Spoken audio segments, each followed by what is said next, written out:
Hello again, YouTube. I know it's been a few minutes. Today I'm going to do something different. I'm actually going to review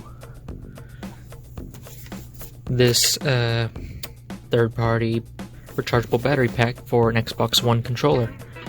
This is a 2000 man-hour battery made by Gamesir. I got it off Amazon for, what was it, like $20? I'll put the price in the video. And okay, here's the box. I've already got it charging. It's made to fix Xbox One Original, S, and Elite controllers. The interesting thing about this pack is that it's 2000 man-hours. All the other ones I've been able to find are 1200 or less, including the official Microsoft one that charges directly through the controller. Like a lot of third-party ones, this one charges directly. That's why I've actually got it charging myself. It's got a little indicator light right there. It's still charging. When it turns green, it'll be fully charged.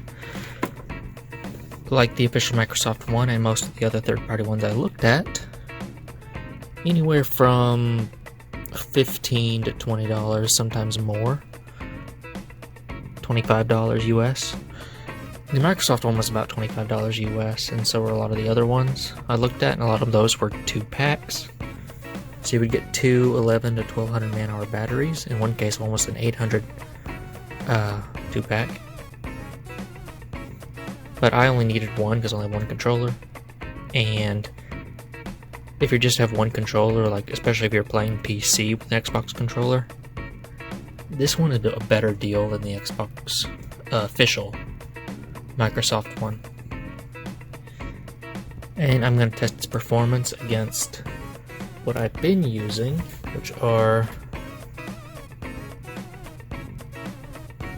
these Reuploaded Fusion alkaline AA's.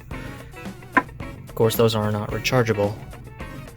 The thing about the Xbox controllers, at least the Xbox Ones, is that unless you have the official Microsoft plug charge play kit, it will not charge through the controller. Unless, of course, you have a battery pack that has its own charging port. Another thing, too, is that most of these, with the exception of, I think, like 2,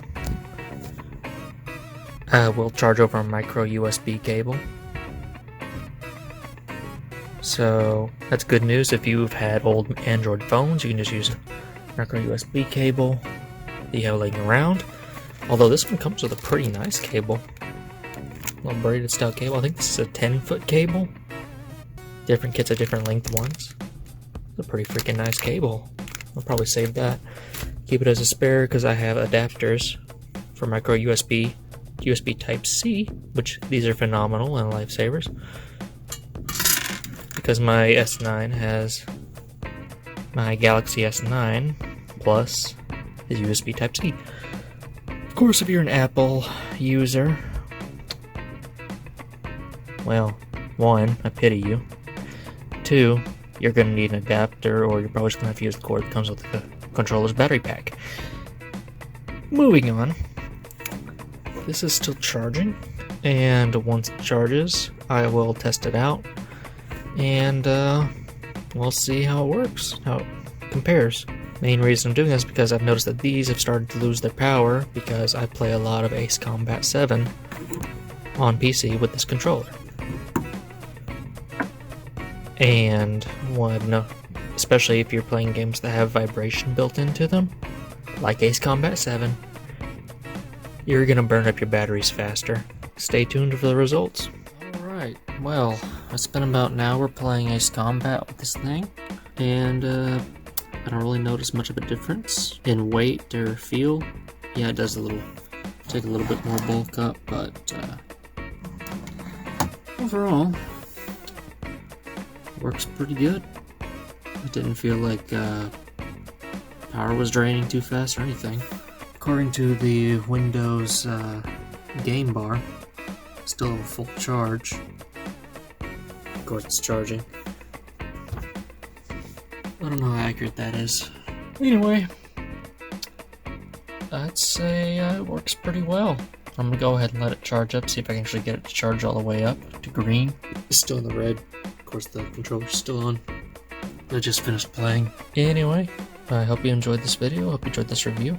If you're considering charging packs for controllers like this one, of course this one is the 1S controller. There are several options on Amazon.